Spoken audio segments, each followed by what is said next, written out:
چاہیے میرے دل کو نہ اس کے سوا چاہیے میرے دل کو نہ اس کے سوا چاہیے میرے دل کو نہ اس کے سوا چاہیے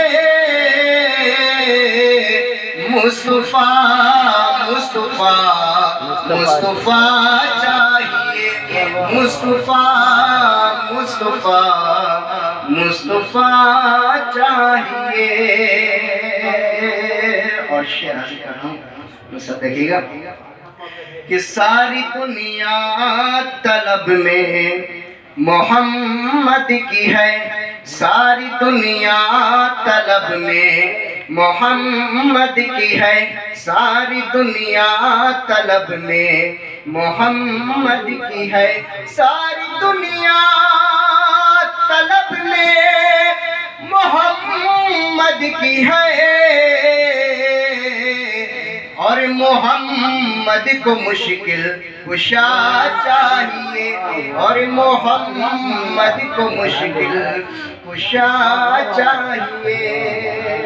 اور آخری شعر حضرات سماعت فرمائیے گا کہ مرحلہ مدح مولا کا آسان ہو. شعر دیکھیے گا کہ مرحلہ مدح مولا کا آسان ہو مرحلہ مدح مولا کا آسان ہو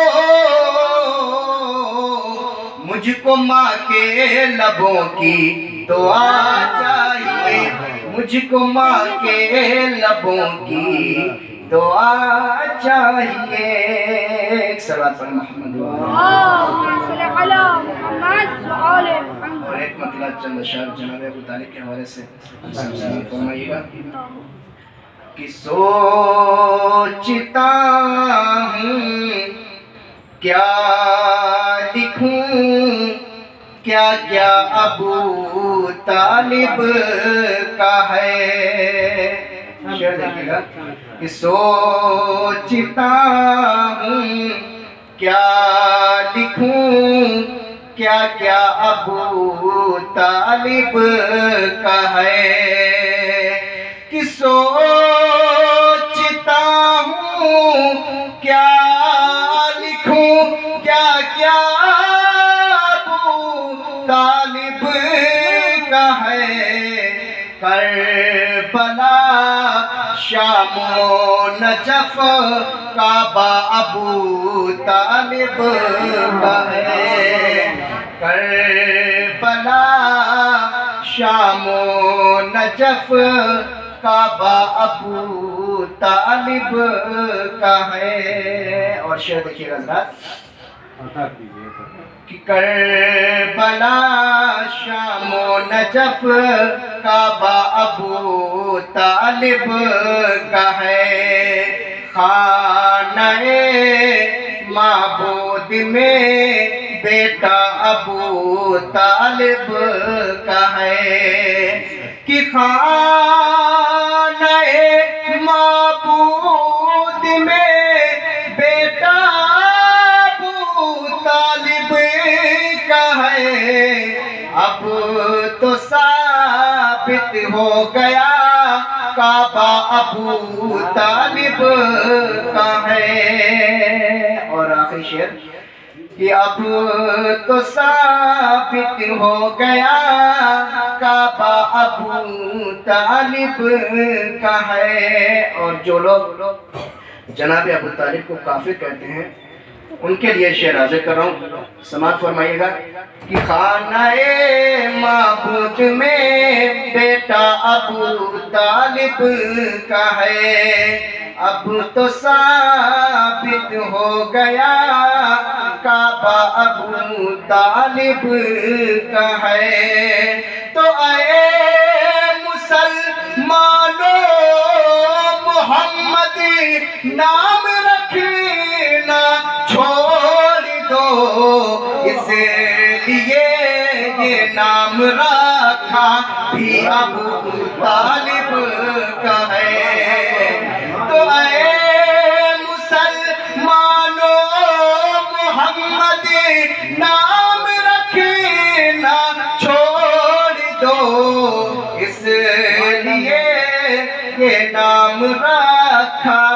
ابو طالب کا ہے. صلوات اللهم صل على محمد وعلى محمد.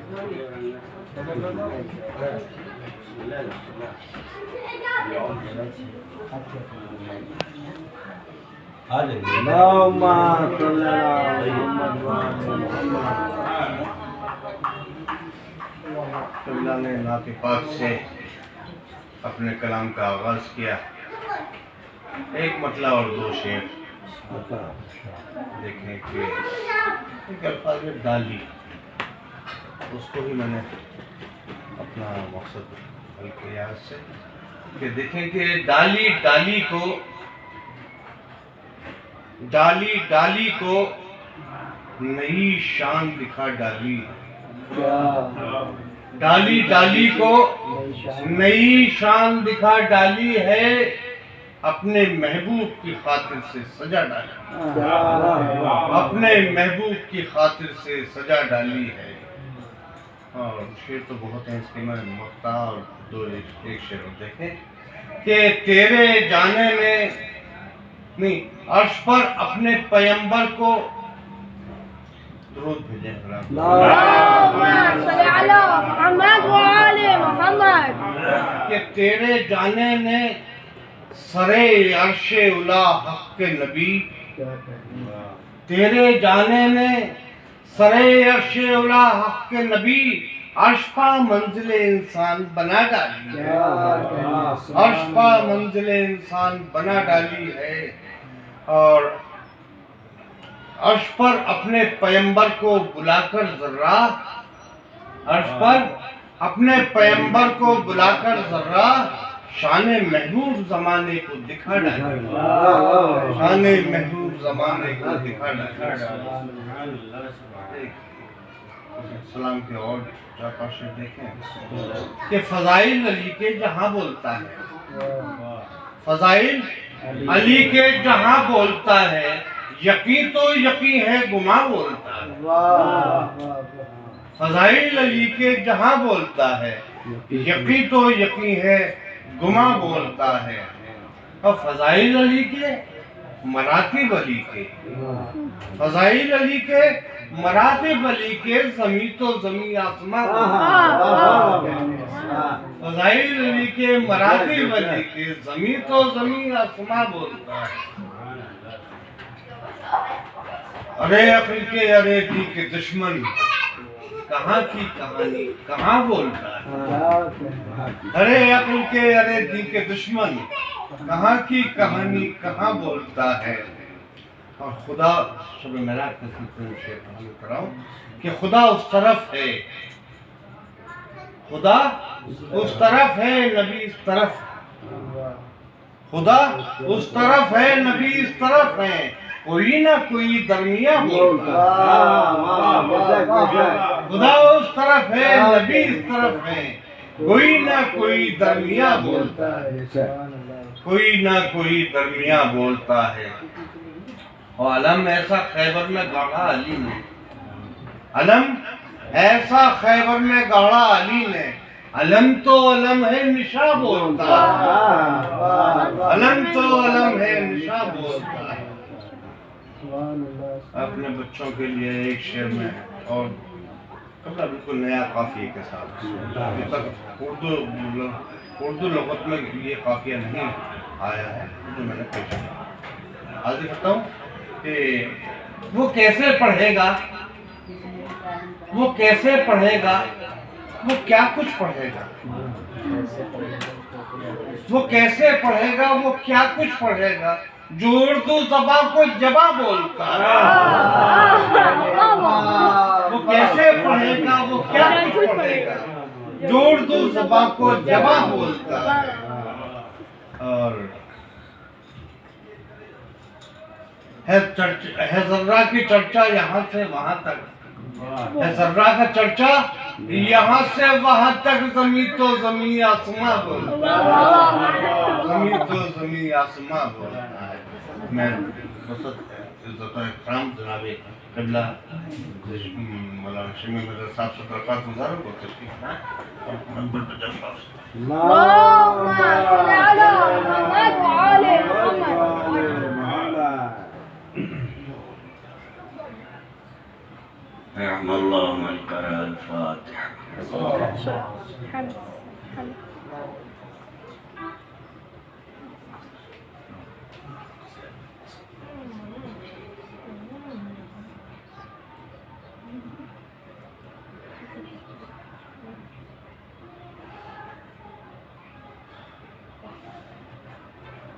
لا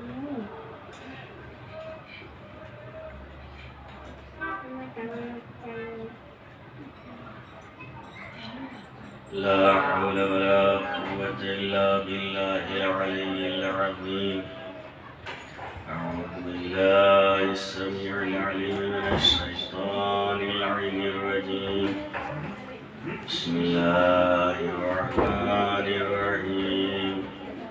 الحمد لله رب العالمين والعاقبة للمتقين والجنة للمؤمنين والنار للملحدين والصلاة والسلام على رسوله الكريم حبيب الله العالمين أبي القاسم محمد اللهم صل على محمد وعلى محمد.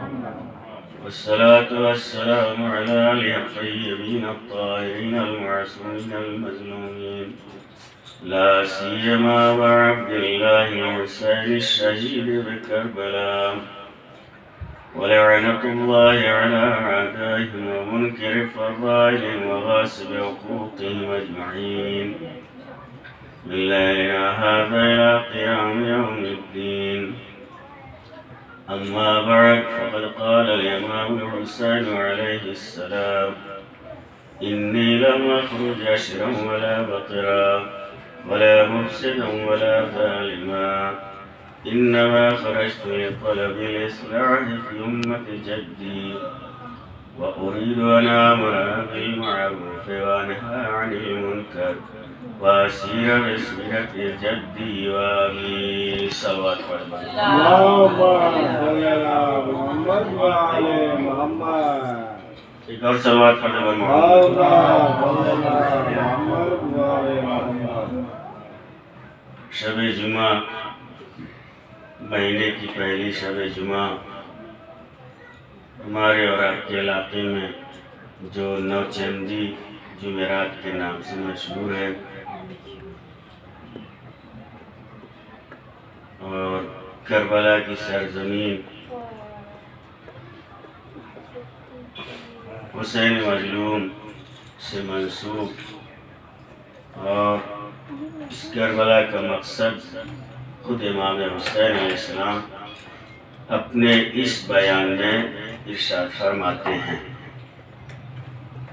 کہ انی لم اخرج اشرا ولا بطرا، میں جو مدینے سے نکلا ہوں میرے قیام کا مقصد کیا ہے، کس لیے مدینہ سے میں چھوڑ کے کربلا کا بن بسایا، کس لیے، وجہ کیا؟ انی لم اخرج، میں نہیں نکلا ہوں، لا اشرا ولا بطرا، نہیں کسی تفریح اور خوشگذرانی اور نہیں خودخواہی، ولا مفسدا ولا ظالم، اور نہیں فساد اور نہیں ظلم. پھر کس لیے امام خود جواب دیتے ہیں قیام کا مقصد کیا ہے؟ انما خرجت لطلب الاصلاح فی امت جدی، میرا مقصد مدینے سے نکلنے کا اور قیام کرنے کا کیا ہے؟ طلب الاصلاح فی امت جدی، اپنے جد کی امت کی اصلاح. ایک تو اصلاح ہو گئی امت کی اصلاح، دوسرے وَأُرِيدُ أَنْ آمُرَ بِالْمَعْرُوفِ وَأَنْهَى عَنِ الْمُنْكَرِ، امر بالمعروف اور نہی عن المنکر. وَأَسِيرَ بِسِيرَةِ جَدِّي وَأَبِي، اور پیغمبر کی سیرت اور بابا کی سیرت کو باقی رکھنا اور اس پر چلنا. یہ اس خطبے میں اور بھی آگے ہے، یہ تین چیز سامنے ہیں جس میں امام اپنے قیام کا مقصد بتا رہے ہیں کہ آخر میں کربلا میں نے قربانی کیوں پیش کی، میں نے مدینہ کیوں چھوڑا اور وطن کیوں چھوڑ دیا، کس لیے چھوڑا. سب سے پہلی بات تو یہ کہ سب چیز کو سمٹ کر کے کہا جاتا ہے کہ دین کی خاطر. تو اگر دین پر وقت اور ضرورت پڑے تو وطن کی محبت بھی قربان کی جاتی ہے. اور امام نے خود قربان ہو کر کے بتایا کہ امام بھی اس کے لیے قربان ہو سکتا ہے. خود امام ہی نہیں بلکہ امام کا خاندان بھی اس پر قربان ہو سکتا ہے. خود امام فرماتے ہیں احبونا بحب الاسلام، مجھ سے محبت کرو، مجھے چاہو کس لیے، کس وجہ سے؟ بحب الاسلام، اسلام سے محبت کی خاطر. اگر اسلام سے محبت ہے تو مجھ سے محبت کرو. یہ امام نے ایک خطبہ یہ جس میں یہ ارشاد فرماتے ہیں. اور یہ محمد حنفیہ جب آپ نے کہا کہ کیوں جا رہے ہیں، کیوں مدینہ چھوڑ کے جا رہے ہیں، پھر اس کے بعد جب امام نے مقصد بتایا پھر کہا آپ اکیلے کیوں نہیں چلے جاتے، بچوں کو کہاں لے کے جا رہے ہیں. یہ سارے سوالات امام نے اس میں اسی میں جواب دیا. اور اس کے بعد اس کو وصیت بھی کہا جاتا ہے کہ امام حسین علیہ السلام نے وصیت کس سے؟ محمد حنفیہ سے. آگے کے جو جملے ہیں اسی وصیت کے ہم اور آپ جب تلقین پڑھتے ہیں تو وہ جملے آتے ہیں اس میں. تو امام کا مقصد خود امام بتا رہے ہیں کہ کربلا کا مقصد کیا ہے. اب ہم اور آپ اس مقصد کو ہٹا کر کے کوئی اور مقصد بیان کریں، یہ کہاں سے صحیح ہے؟ اگر امام کے مقصد کو سمجھنا ہے تو کسی ایک دوست میں نہیں سمجھا جا سکتا.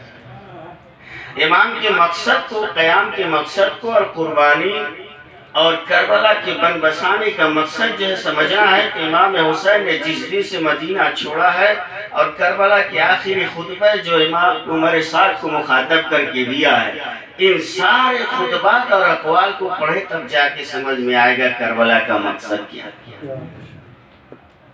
تب کربلا کا مقصد سمجھ میں آئے گا، حسین ابن علی کا مقصد سمجھ میں آئے گا کہ قیام کا مقصد کیا ہے، اس قربانی کا مقصد کیا ہے، کیوں حسین نے وطن چھوڑا ہے، کیوں اپنے بچوں کو لے کر کے اس گرمی کے موسم میں اور اتنے دور دراز کا سفر کیا ہے اور اس بن کو بسایا ہے، کربلا کو آباد کیا ہے، قربانی پیش کی ہے اپنے خاندان اور بچوں کی قربانی اور ان کی اذیتیں، ان کے مسائل اور اس کے بعد بیویوں کا اسیر ہونا، یہ سارے مسائل کس لیے؟ یہ مقصد سمجھ میں آئے گا جب حسین ابن علی مدینہ چھوڑ رہے ہیں. کیوں چھوڑ رہے ہیں انہوں نے خود بیان کیا. وہاں سے لے کر کے آخری خطبے تک جب آپ امام کے سارے اقوال کو پڑھیں گے تب سمجھ میں آئے گا کہ اہداف کیا ہے. ہمیں سمیٹنا نہیں چاہیے، کسی ایک چیز محدود نہیں کرنا چاہیے. کیوں امام نے قیام کیا، کیوں امام نے قربانی پیش کیا؟ مقصد عظیم ہے، میں نے پہلے بھی کہا تھا ہدف عظیم ہے. اتنا عظیم مقصد ہے کہ امام قربانی پیش کر رہے ہیں. تنہا نہیں، اپنے اولاد کی، بھائی کی، اصحاب کی.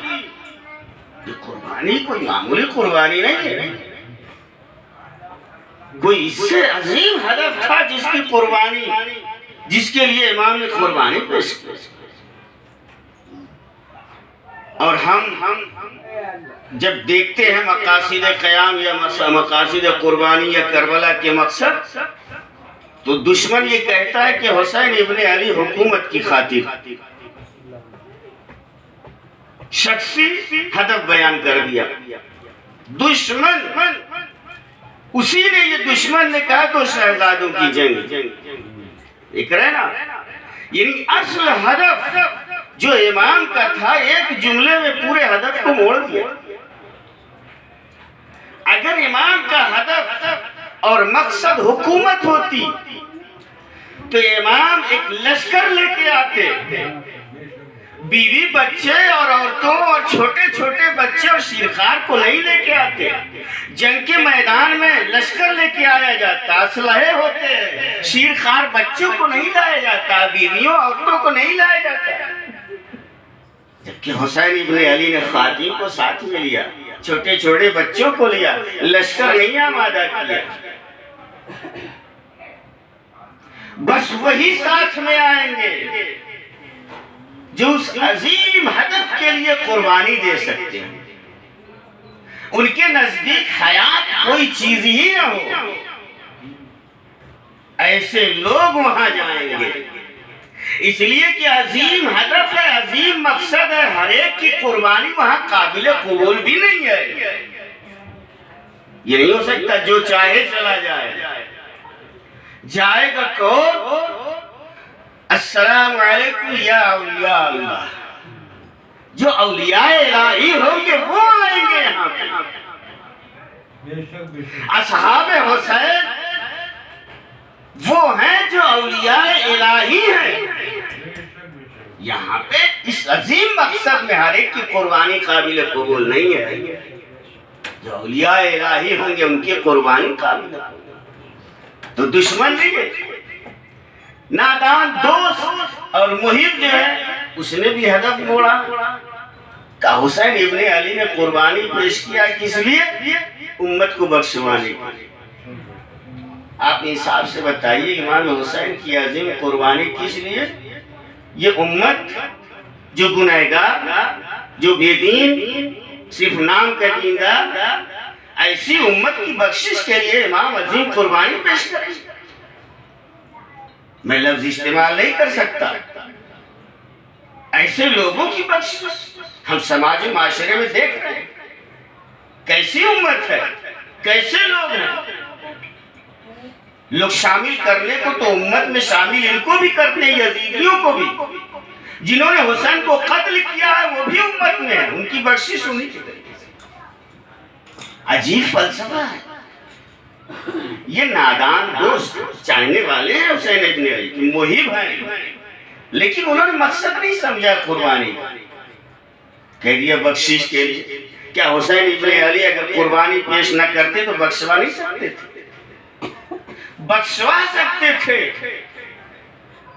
ارے جو فطرس کو ابھی گہوارے میں ہے، گہوارے سے مس کر لیا، بالوں پر مل جائے، وہ امت کی بخشش نہ کرا سکتے. ایک درود پڑھ دے محمد.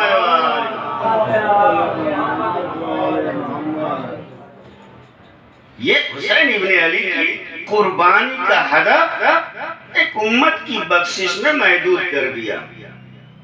یہ ہیں چاہنے والے لیکن بصیرت نہیں رکھتے، ان کو سمجھ نہیں ہے، یہ نادان ہے.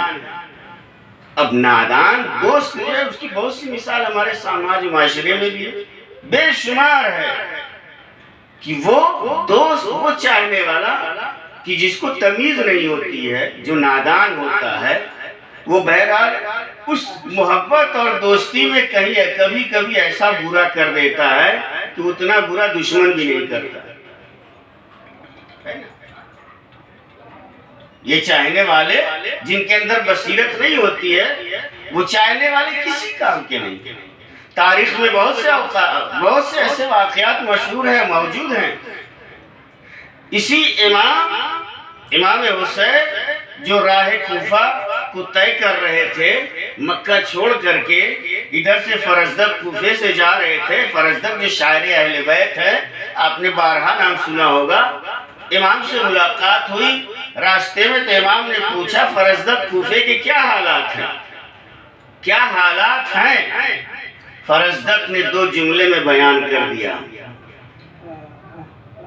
فرزدق نے 2 جملے میں پورا کوفے کے حالات کو بیان کر دیا کہ ان کے دل تو آپ کے ساتھ ہیں،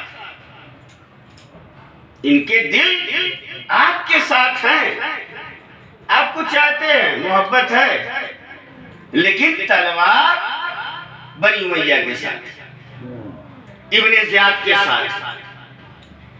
یعنی ایسا چاہنے والا جس کو تمیز نہ ہو کہ کس کے ساتھ کھڑے ہونا ہے، ایسا چاہنے والا کیا کرے گا؟ ایسا چاہنے والا کربلا کے میدان میں گھیر کے خود اسی امام کو قتل کرے گا. یہ چاہنے والا نادان ہے، بصیرت نہیں ہے. اسے چاہ رہا ہے امام کو، امام سے محبت ہے، لیکن بصیرت نہیں ہے. وہ دین کو صحیح سمجھا ہی نہیں، امام کی اصلی معرفت ہی نہیں ہے، اس نے نہیں پہچانا ہے. بہت بڑا ماننے والا بظاہر ہے لیکن بصیرت نہیں ہے. تمیز ہی نہیں ہے، وہ اچھے برے میں تمیز نہیں پڑا، بس امام کو مان لیا ہے، معرفت نہیں ہے۔ ایسے افراد تھے صفین میں امام کے ساتھ ہم رکاب ہیں، لیکن نیزے پہ اگر کوئی کھوکھلی چیز اور کاغذ اور دستی اور کچھ دیکھ لیا تو اس سے بھی ہے امام کے ساتھ، بصیرت نہیں ہے، تمیز نہیں ہے، معرفت نہیں ہے۔ اگر معرفت ہوتی تو انہوں نے ایک معیار جو پیغمبر نے دے دیا تھا وہ معیار سے نہ ہٹتے، اس معیار اور اس پیمانے پہ ایسے ماحول میں بھی اپنے کو اس بھنور سے نکال سکتے تھے۔ ایک جملہ علی مع القرآن والقرآن مع علی ہے نا، تم اس غلاف کو نہ دیکھو، دیکھو جہاں علی ہے وہی قرآن ہوگا، الحق مع علی، جہاں علی ہے وہی حق ہوگا۔ اگر یہ بصیرت ہوتی ہے، معرفت ہوتی تو علی کے سامنے تلوار کھینچ کر کے نہ کھڑے ہو جاتے، بصیرت نہیں تھی۔ ہم رکاب ہیں، مولا کے ساتھ لڑنے گئے ہیں، جنگ کرنے گئے ہیں، دشمن سے لڑنے گئے، جنگ کا میدان ہے، جنگ کے ہنگام میں مولا کو گھیر لیتے ہیں، مالک کو بلائیے، مالک اشتر کو بلائیں، صلح کریں، قرآن نیزے پہ بلند ہے۔ یہ تمیز نہیں کہ دشمن جب گھبراتا ہے تو یا تو قرآن کو نیزے پہ بلند کرتا ہے یا ناطق قرآن کو نیزے پہ بلند کرتا ہے، یہ اس کی ناکامی کی علامت تھی۔ یہ نادان دوست، بصیرت ہونا چاہیے، کہاں ہمیں کیا کرنا چاہیے، کیسے آگے بڑھنا چاہیے، محبت رکھتے ہیں، مولا کو چاہتے ہیں، حسین ابن علی کو چاہتے ہیں، لیکن نادان۔ جو دانا ہے، سمجھدار، واقعی کربلا سمجھنے کی چیز ہے، حسین ابن علی کو سمجھیے، ان کی معرفت حاصل کریے، بغیر اس کے بہرحال کہیں نہ کہیں کمی رہ جائے گی، کھوکھلا رہے گا۔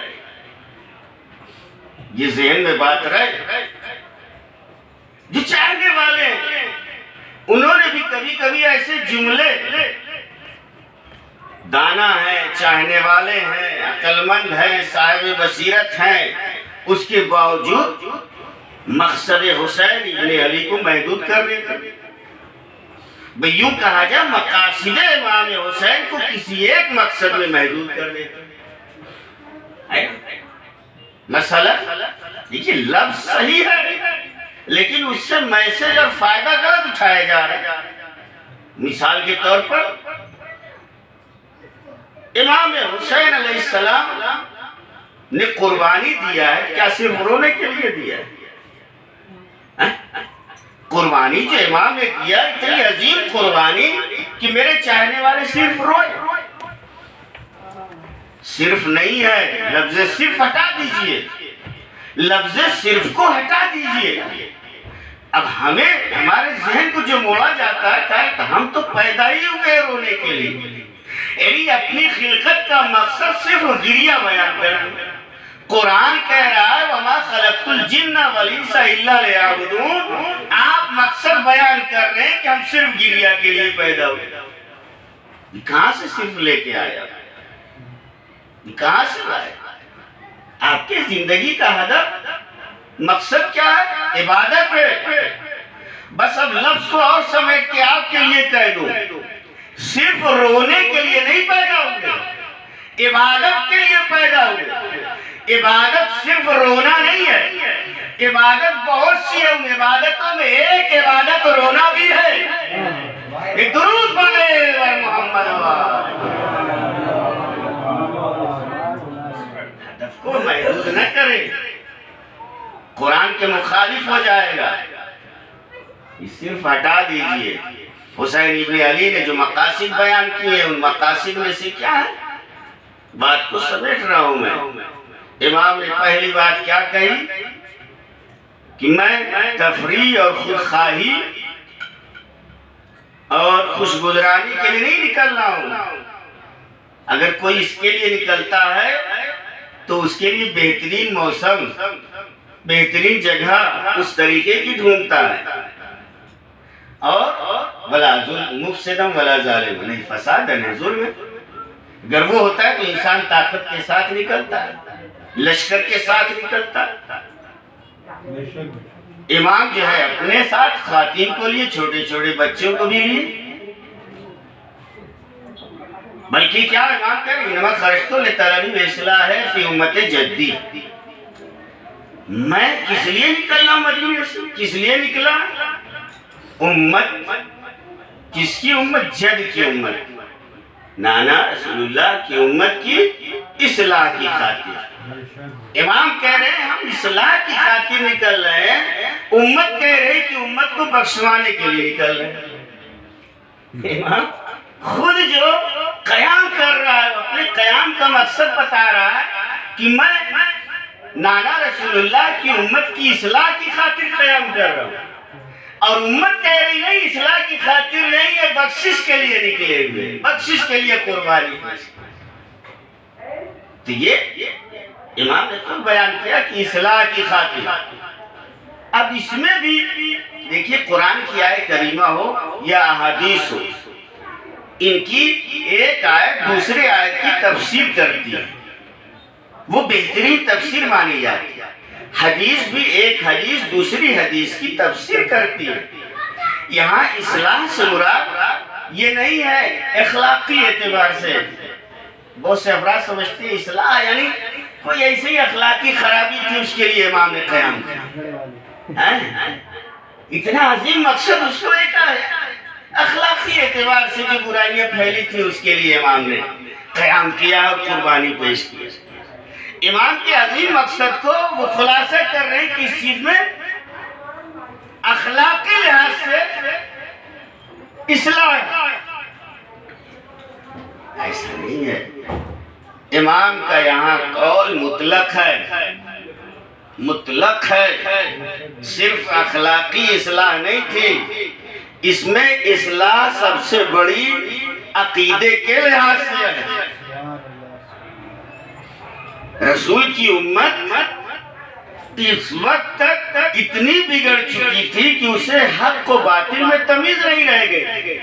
کسے امام ماننا ہے کسے امام نہیں ماننا وہ سمجھ ہی نہیں پا رہا. ارے اتنی بگڑ چکی تھی، اتنی بگڑ چکی تھی کہ یزید جیسے کو اپنا خلیفہ مان بیٹھے. اب اس امت کا کیا کہا جائے؟ اصلاح اس کی اتنی خراب ہو گئی تھی، عقیدے کے لحاظ سے اتنی بگڑ چکی تھی کہ یزید جیسے کو اپنا خلیفہ مان بیٹھے. اور ہم اخلاقی خرابی سمجھ رہے ہیں. یزید جیسا جس کی گناہ، جس کا فسق و فجور، فاسق و فاجر جیسا یزید اس وقت کا گناہ ہے اس کے لیے عام. اور آپ نے بارہا سنا ہوگا اس نے محارم کو حلال، جو حرام محمدی تھی اسے حلال، جو حلال تھی اسے حرام. یہاں تک کہ قرآن کا انکار، دین کا انکار، وحی کا انکار، رسول کا انکار، یہاں تک کہہ بیٹھا کچھ نہیں ہے یہ بنی ہاشم کا ڈھونگ. بتائیے جس نے دین کا انکار کر دیا ہو، رسول کا، قرآن کا، کتاب سارا انکار کر بیٹھا، وہی یزید ہے جس نے مدینے پہ حملہ کیا. 3 روز تک پورا مدینہ حلال رہا. مسجد النبوی میں استبل گھوڑے بندھے، نماز نہیں ہوئی 3 روز تک. اللہ، مسجد النبی کی بے حرمتی، خانہ کعبہ میں آگ لگا دی. جو امن کی جگہ ہے، قرآن جس سے امن کہہ رہا ہے، وہاں پہ حملہ کرا. یہ یزید کے کرتوت ہیں جسے چھپا نہیں سکتا ہے کوئی.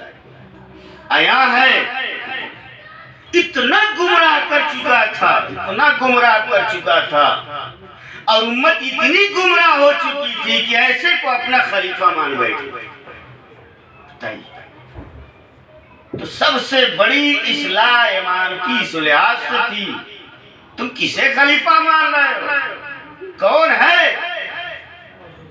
پورا دین و ایمان سب. اب تھوڑا سا اس طرف آتے، اگر امام بیعت کر لیتے کہ ہو ہی نہیں سکتا ہے، اگر کر لیتے تو گویا کیا نقصان. امام وقت اپنے زمانے میں سب سے عظیم ہوتا ہے، اس سے بہتر اور برتر کوئی نہیں ہوتا ہے. تو جو افضل ہے وہ مفضول کی اطاعت کرے. بیعت کا مطلب کیا ہے؟ ایک تو یہ ہو گیا، دوسرے یہ کہ اس کی بیعت کا مطلب یہ کہ اب وہ جو کچھ کر رہا ہے سب صحیح ہو گیا. بھی امام حسین بیعت کر لے معاذ اللہ تو اب جو بھی کرے گا سب صحیح ہو گیا. اور بھی اسی طریقے کی چیزیں ہیں. میں دوسری طرف آتا ہوں تو امام اس وقت جو یزید تھا، یزید کا جب پیغام آیا تو اس پیغام پہ مدینے میں کیا ہوا آپ سب جانتے ہیں. اس کے بعد عمر سعد نے بہت سی چیزوں کو لکھا، ولید نے لکھا کہ دیکھیے یہ امام کبھی بیعت نہیں کر سکتے، یہ بیعت نہیں کر سکتے. تفصیل لکھا، لیکن اصرار تھا یزید کا کہ بیعت لو ورنہ یا تو سر قلم کرو. یہ اصرار تھا. اس کے لیے اس نے افراد چنے، افراد معین کیے، یہاں تک کہ کوفے کے گورنر کو ہٹایا، ابن زیاد کو بھیج دیا. تو یہ سب یزید کو معلوم تھا جب امت بیعت کر چکی ہے تو پھر اس کا اصرار کیوں ہے کہ حسین سے بھی بیعت لے. یہ اصرار کیوں ہے؟ بھئی سب نے کر لیا ہے، ایک آدمی نہ کرے، ہے نا. یہ آخر کیوں اس کا اصرار ہے کہ ان سے بیعت ضرور لو. اب آپ دیکھیں اس وقت کا ماحول، پوری امت بیعت کر چکی تھی، اس کی حکومت کہاں سے کہاں چلی گئی تھی. شام سے مدینہ، عراق، یہ سارے پورے عرب کے خطے سب پہ حکومت تھی. اتنی بڑی حکومت، حاکم شام بنا بیٹھا. اتنی بڑی حکومت بھی ہے، طاقت بھی ہے، فوج بھی ہے، زمین ہے، جائیداد ہے، سب کچھ ہے. اس کے باوجود اسے کیا پڑی ہے حسین ابن علی سے بیعت لینے. وہ خوب جان رہا تھا کہ پوری امت اگر بیعت کر لے، ایک حسین تن و تنہا بیعت نہ کرے تب بھی میں نہ خلیفہ ہو سکتا ہوں اور نہ ہی میری خلافت کی کوئی معیار ہو سکتا. اسے خوب پتا کہ یہ صرف ایسے ہیں جو بیعت کرنے والے ہیں جن کو کچھ نہیں پتا، جن کو تمیز نہیں ہے. اس وجہ سے وہ اصرار کر رہا تھا. جب ولید کے دربار میں امام کے سامنے یزید کا پیغام دیا گیا تو اس وقت امام نے کہا کیا تھا؟ مثلی لا یبایع مثلہ، مجھ جیسا اس جیسے کی بیعت نہیں کر سکتا. امام نے کہا مجھ جیسا اس جیسے کی بیعت نہیں کر سکتا. اب یہ امام نہیں کر رہے کہ میں اس کی بیعت نہیں کروں گا. امام ایک پیغام بھی دے رہے ہیں کہ یہ میں نہیں، رہتی دنیا تک حسینی صفت رکھنے والا، یزیدی صفت رکھنے والے کی بیعت نہیں کرے گا. درود پڑھے بر محمد و آل محمد. بس بات تمام کرتے ہیں.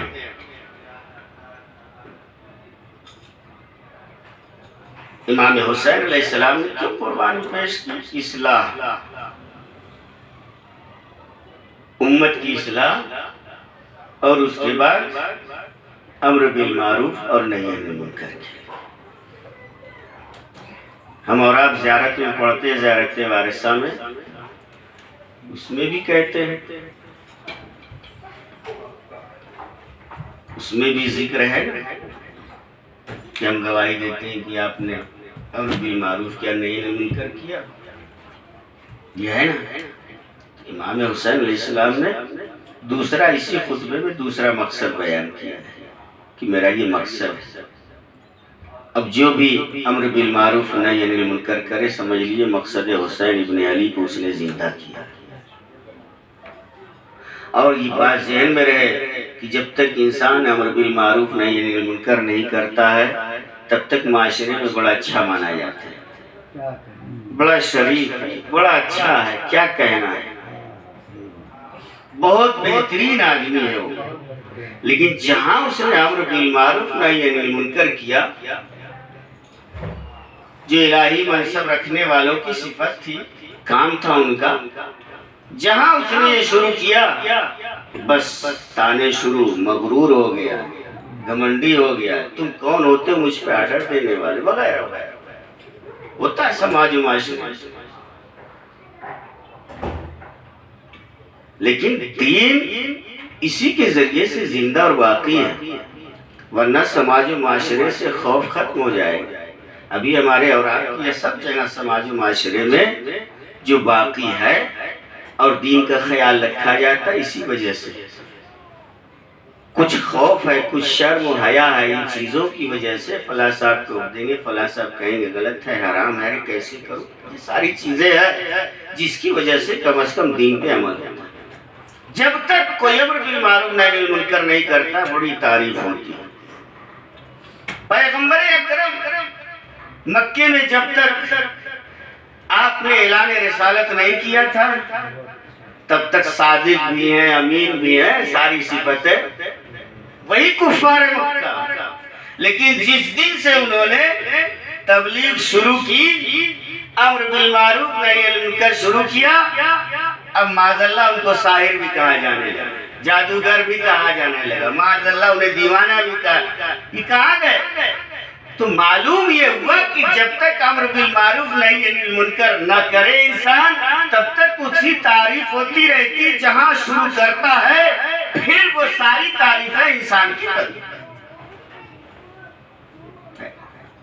امام حسین علیہ السلام نے انہی مقاصد کے لیے قربانی دی، انہی مقصدوں کے لیے وطن کو چھوڑا، اور اس وطن کو چھوڑنے کے لیے یہ کو تنہا نہیں، ساتھ میں چھوٹے چھوٹے بچے بھی، خواتین بھی ہیں، عورتیں بھی ہیں۔ موسم گرمی کا موسم ہے، شدت کی گرمی، اس گرمی کے موسم میں امام حسین علیہ السلام جو مدینے سے نکلے ہیں، نانا کے روضے سے، ماں کی لہر سے، وطن ہر ایک کو عزیز ہوتا ہے۔ حسین ابن علی کو بھی وطن بڑا عزیز تھا، اور اس سے عزیز تر یہ کہ نانا کا روزہ چھوٹ رہا، ماں کی لہر چھوٹ رہی، بھیا کی قبر سے رخصت ہو رہے۔ مدینہ جدنا لا تقبلینا، ام کلثوم نے جب واپس مدینہ گئی تھی تو کہا تھا وطن کی محبت ہر ایک کو ہوتی ہے، جو پردیس میں ہوتا ہے اس سے پوچھئے وطن کیا ہوتا ہے۔ حسین ابن علی جب 28 رجب کو اس عظیم مقصد کے لیے نکل رہے تھے وطن سے، تو نانا کے روضے پہ آئے، نانا خدا حافظ، نانا آپ کے قبر کا مجاور جا رہا ہے، نانا وعدے طفلی نبھانے کے لیے حسین ابن علی جا رہا ہے۔ نانا کے روضے سے رخصت ہوئے، بھائی حسن کے روضے پہ بھی آئے، ان کے قبر سے رخصت ہوئے، بھیا خدا حافظ، اس بھائی کے لہر سے رخصت ہو رہے جس نے کہا تھا لا یومک یومک یا ابا عبداللہ، اس سے رخصت ہو کے ماں کی لہر پر بھی آئے، لیکن ماں کی قبر سے ایسے لپٹ کے رو رہے تھے جیسے کوئی بیٹا پردیس میں نکلتا ہے اپنی ماں سے رخصت ہوتا ہے۔ اماں خدا حافظ، اماں اب آپ کا یہ حسین نہیں آئے گا، اماں حسین کربلا کو جا رہا ہے، اماں خدا حافظ، آپ نے بڑی محنتوں سے چکیاں پیس پیس کے پالا تھا، آپ کا چہیتا حسین جا رہا ہے، بڑے نازوں سے پالا تھا، وصیت بھی کیا تھا، میں حسین ابن علی آپ سے رخصت ہو رہا ہوں۔ ماں سے لپٹ کے قبر سے اس طریقے سے رو رہے تھے، ماں سے خدا حافظ کر چکے۔ عزاداروں، بعض تاریخوں میں ملتا ہے روایتوں میں کہ حسین لپٹ کے تڑپ تڑپ کے ماں سے رو رہے تھے، قبر سے لپٹ کے۔ قبر سے آواز آئی، میرے لال تم تنہا نہیں ہو، تمہاری دکھیاری ماں بھی ساتھ ساتھ تمہارے ہے، تم بیٹا چلو، میں بھی ساتھ ساتھ تمہارے چل رہی۔ ہاں عزاداروں، ہاں یقیناً فاطمہ زہرا اپنے لال کے کاروان کے ساتھ ساتھ ہے۔ یہ حسینی کاروان جو مدینے سے نکلا، ماں کی لہد کو چھوڑا، ماں بھی ساتھ ساتھ ہے۔